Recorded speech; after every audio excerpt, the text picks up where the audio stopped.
I wish that I could have knocked him out at the start, but as we saw, He said something that refuses to leave my head.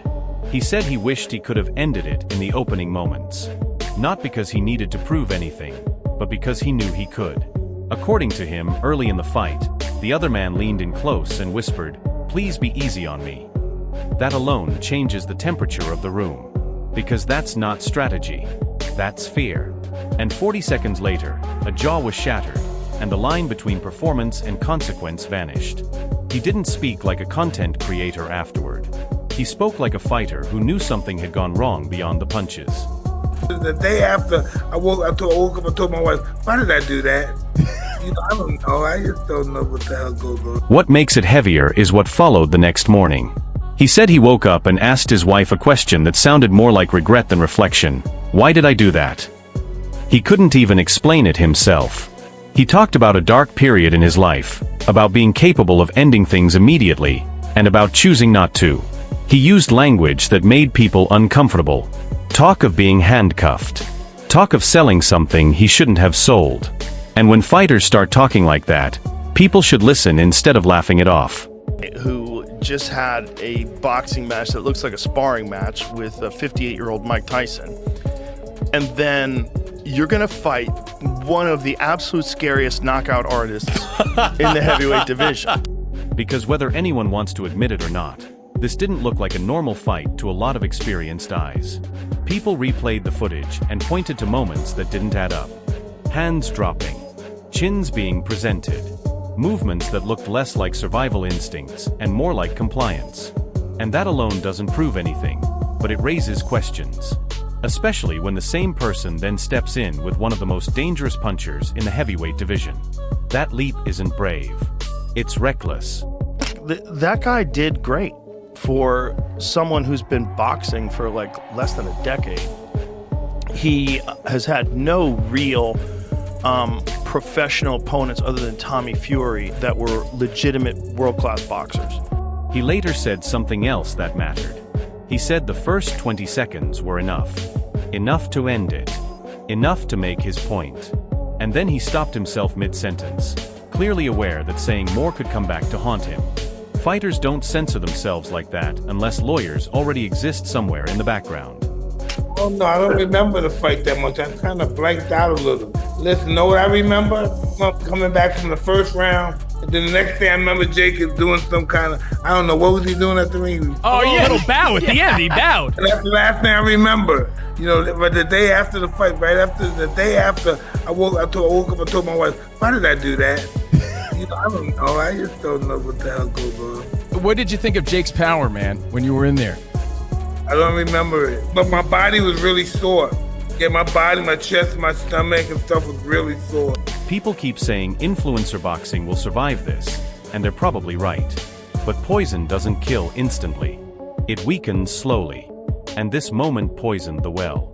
You won't notice it right away. You'll notice it when fewer fighters agree to participate. When commissions start asking harder questions. When insurers quietly change their language. Because what professionals saw wasn't drama. They saw rules bending in real time. And when rules bend mid-sentence, nobody feels safe.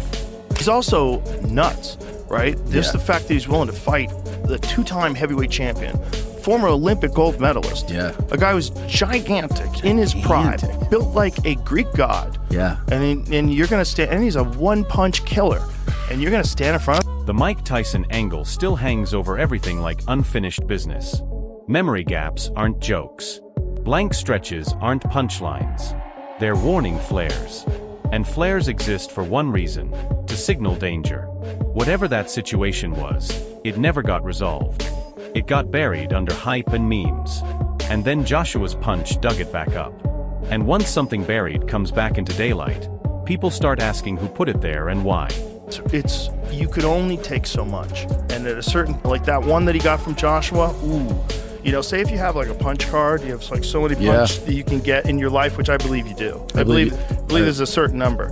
That one was like 10 punches. Yeah. That was like, Even when others tried to soften it, saying the guy did well for someone with limited experience, pointing out his short resume, it didn't land. Because that framing avoids the real issue.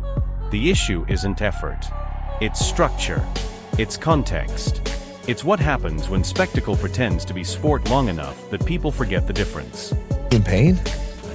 Yeah, but Does it hurt? it's not from like talking. Talk to me about what your jaw feels like, because you got It's like a baseball in there. two And then- plates? It just feels like 4 titanium plates. And listen to how vague the recollections became afterward. I don't remember much. I blanked out. I remember coming back after the first round, and then the next thing I remember is the bow at the end. That's not storytelling. That's fragmentation. When combined with physical soreness, jaw damage, and visible trauma, it stops sounding casual. I'm just hoping after the Floyd fight, maybe we can have a rematch. He did well, but I want to try it again. Is that something that you would be interested in terms of righting the Yes, wrong and knocking him I out? would be interested. Yes, I would. I would be interested in that. Watch how calm the public statements look compared to how frantic everything feels underneath. That's reputation management. Because if everything was clean, clarity would come fast. Instead, what we got was softened language, negotiated phrasing, and carefully filtered explanations. And when stories get cleaned up that quickly, it usually means something sharper is hiding just outside the frame. Even commentators who tried to frame this as bravery couldn't fully sell it. Standing across from a massive, pride-driven, Olympic-level heavyweight isn't courage for courage's sake. It's testing a system. And systems don't like being tested publicly. Joshua didn't act like a villain or a hero. He acted like an accelerant. He didn't create the mess. He sped it up. And exposure is dangerous because exposure removes control. Control over outcomes. Control over pacing. Control over narrative. One punch stripped all of that away. There's also the physical reality nobody wants to sit with. Fighters talk about punch limits for a reason.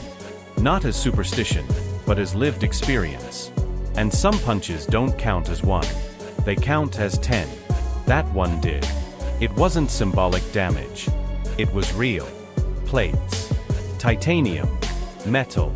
You can't spin that people will say, relax. Injuries happen. It's boxing. That's lazy. Context matters. This wasn't framed as chaos. It was framed as legitimacy. And when marketing outruns reality, somebody pays the difference. This time, the bill came due in bone and steel. And now everyone is trying to pass the invoice around. I don't think Jake Paul is evil. I think he's a product. And products get pushed until they fail. When they fail, everyone points fingers. But chance doesn't schedule fights. People do. And decisions carry weight whether anyone wants to own them or not. This consequence is still unfolding. What really ended this wasn't just a knockout. It was a business model colliding with physics. Joshua didn't just win. He detonated the idea that this lane could be controlled indefinitely. He forced promoters, commissions, and influencers into panic mode. Because this wasn't a fight going wrong. It was a system malfunctioning in public. Rewatch the moment closely. Before the punch even lands, there's a flicker of realization. The instant understanding that the other man isn't playing along. And once that hits, there's no edit, no angle, no pivot that saves you. The room goes quiet for a reason. That silence is recognition. Here's the part nobody wants to say out loud. This lane survived because people agreed to pretend. Joshua never agreed. Not mentally. Not strategically. Not emotionally. He followed the oldest rule in the sport. Hit the opponent until the situation ends. And that refusal to participate in the illusion is what broke everything. Fans yelling about unfair matchups missed the point. This was chosen. Legitimacy was chased. And legitimacy doesn't come with safety nets. When you ask to be treated like a real boxer, you don't get to complain when a real heavyweight answers honestly. Promoters didn't stumble into this. They calculated it. They believed the illusion would hold a little longer. Maybe one more event. One more payday.